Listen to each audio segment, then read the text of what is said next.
Want to make a 501st helmet? Let me show you how. Hi everybody, welcome back to the channel. My name's Luke, and in this video I am making the 501st Clone Trooper helmet, and there's a couple problems that we come in along the way, but that will be covered later in the video. Through this video I'm going to be going through the whole weathering, the visor, all of these mesh details, all the greebly bits, and how this took me over 2 years to build. So without further ado, let's get on with the backstory of this helmet. Alright, so let me give you some context to the background of this helmet. I printed this thing over 2 years ago, and I pretty much haven't touched it since. I then last year decided I'm going to sand it. I'm going to start this project. It's sanded, I filled it, I sanded it, then filled it, and then never touched it ever since. Now fast forward today, in February of 2025, we're now just starting this helmet. Now, the helmet has now been primed and refilled and has now been wet sanded. So the first step is now we can paint. So we have fast forwarded through the entire sanding, filling, boring part, and printing the helmet. I have basically no content for any of that. There might be some images of the helmet from when I actually printed it, but besides that, I have nothing. So the first thing that we're going to do is decide the pattern. So now the pattern for this helmet, I'm going to be going with the Shock Trooper. That's my favorite Legion of all of them, and we're going to be battle damaging this. I haven't battle damaged something in ages since my Mando suit, but that was over 2 years ago already. So I'm going to be battle damaging this, adding some black Alumoluster, a little bit of liquid latex to make all those battle damage scars and scratches. Then we're going to be using a Cricut, so vinyl cutting off some stenciling patterns and painting the whole thing red and white, and then battle damaging it a little bit more, some black washing, and a little bit of new techniques that I've never tried before to make a Shock Trooper helmet, which I need to do a Clone Trooper helmet. I don't know how I've gone this long without doing one before, so I guess the first thing we're going to need to do is get the thing painted. Alright, so I'm jumping into the video just to explain what 3D files I did actually use. Now, because this helmet is 2 years old, the files have completely changed since then, but the files I originally did use were these ones, the Phase 2 Clone Trooper by Galactic Armory. Basically, anything Galactic Armory you're just getting incredible quality with. The helmet is super detailed, and, well, that's kind of all you really need to say. Aaron does an incredible job with all his files, so massive shout out to him. As you can see, all of these newer files have got the split back and the split top with all more detailed greeblies, whereas mine is just one solid piece. But for you guys, definitely get the newer versions. It's just going to save you so much time and effort. In the helmet, I did end up actually cutting in a little MG90S servo. I might use it. I don't really know as of yet. I might make it adjustable so I can chop and change between what helmet I feel like having an antenna and making it like a officer or ARC trooper, or being able to take it off just to make it your standard trooper. So yeah, that's kind of it. Just get whatever files. The other files you can also get are some over on Wireframe 3D or on DO3D, which if you use CRE8 at checkout, you'll get 20% off. So that's always a nice little bonus. But yeah, so the next step for this video is actually just going to be getting a nice gloss black base coat down over the helmet so we can put some Alumoluster and some clear coating on. Then we're also going to do a bit of a chipping effect, which I'll get to later. Okay, so there's a bit of a change of plans with the Clone Trooper helmet. So I was originally going to be doing the Coruscant Guard, which is my favorite Legion, but I found out that the file for this has actually been shrunk. Obviously 2 years ago when I did this, I didn't really know what I was probably doing. So I've actually shrunk it in this way and shortened it. So it's not actually technically what a Clone Trooper helmet should look like. This is more rounded, where a Clone Trooper helmet is more longer. This isn't much of a problem. Clones, there's so many of them, I can do really whatever paint I want. But we did skip the gloss black step where we were going to be putting a nice coat of Alumoluster down and adding little bits of latex around so we had a chipping effect.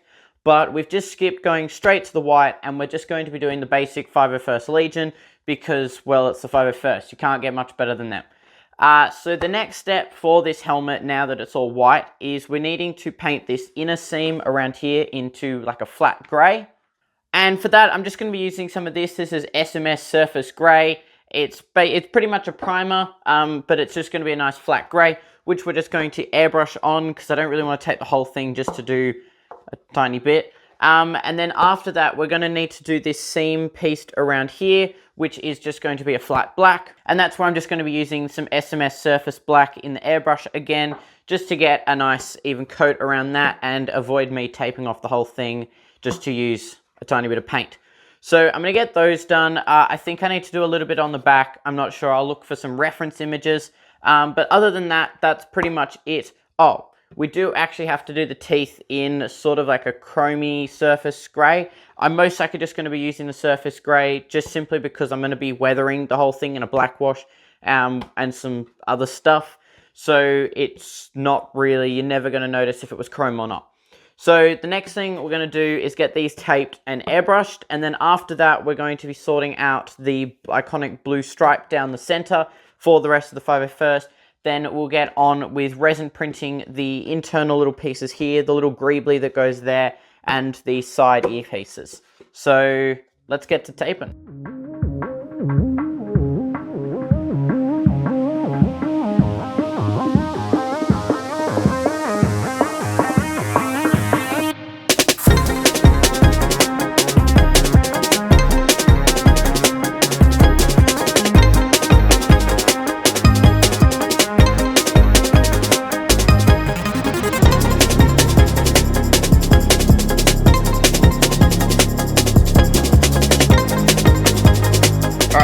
After about half an hour of taping and measuring, I've kind of got the design that I want. I'm just using Galactic Armory's reference images just because the renders are amazing. I think we're pretty much good. I'm going to sit here now and then tape off the rest of this. So when we spray the blue, there's no overspray. But yeah, it's looking pretty good so far. But yes, time for more taping. Alright, so now that the clone has been like fully taped up, and it's all done, I'm now going to go through with some liquid latex. Now this is just mask making latex. It's the only latex I have on hand. But any like Halloween mask latex stuff is kind of what you're after. And I'm just going to go around with a toothpick and a like cotton swab and just add little bits of chipping into and around the area that is white, because that's where the blue is going to go. So once the blue has dried, I can then rub off the latex when it's also dried, and you have to make sure this is dry before you paint, or otherwise it's not really going to work correctly. So I'm going to go through now and just add little bits and pieces just around up on the top, mostly around on some of the sharper edges as where battle damage would occur when it's on the battlefront. So I'm now going to go through with some of that and then let it dry. I don't know, it takes around, I'd say 2-3 hours. I'm not really sure. And then we'll hit it with some blue.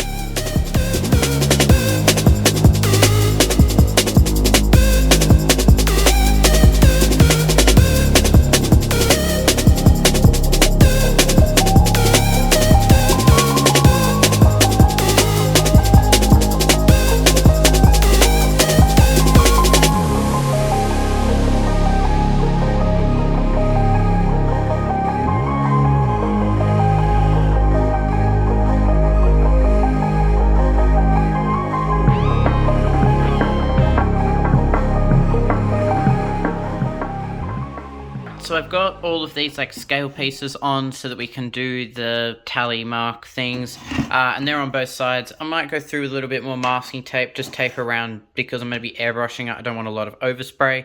But after that, I'm actually going to go through the helmet again with a little bit of liquid latex on all the white spots, maybe on some of the blue, maybe around the teeth, sort of anywhere that I kind of want a little bit more damage.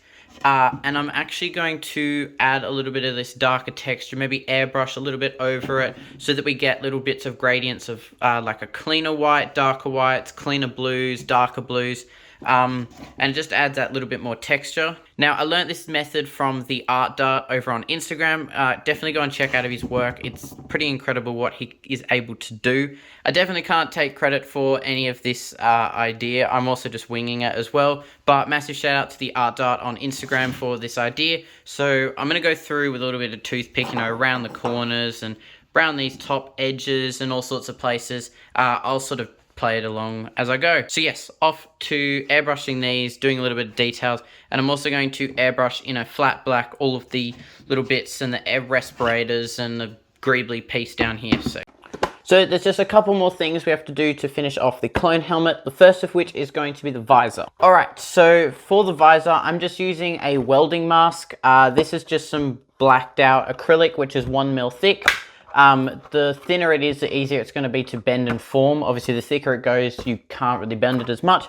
So I'm just going to be using a welding mask. I just found this one off eBay. I'm sure there's plenty on Amazon or hardware stores or anything. Then for the little teeth bit just around here, we want to add a little mesh. So for the mesh, I'm just using some of this stuff. This is like tree protective coatings, which you put around the tree. But in our case, we're using it as Clone Trooper teeth grades. So I've just cut this to size and then put it in. I might PLA weld this in, which I'm just going to melt it and fuse it in. Or I might just be lazy and duct tape it in. Either one works completely fine. But that's what I'm going to be using for the teeth. And then the very last thing is we just need to actually glue these pieces in rather than some blue tack. And then I've got to do a final black wash over everything now that this latex is dried. So that means that we can then pull that all off and make it all detailed. I did drop a little bit of paint around the back, so it started to peel and I couldn't get it off. So we're just doing a little bit of battle damage for a bit of fun. So pretty much that's everything. I am going to attach the visor and the mesh and then do the final black wash, and then it'll be time for the final result.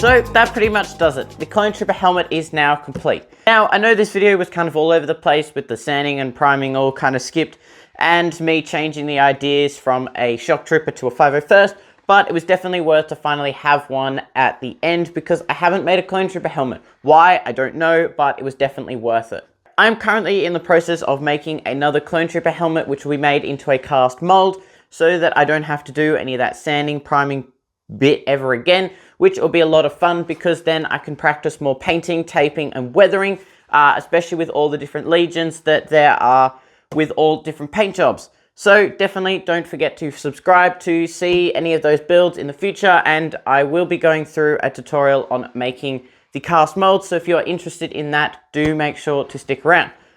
So without further ado, let's get to the final result.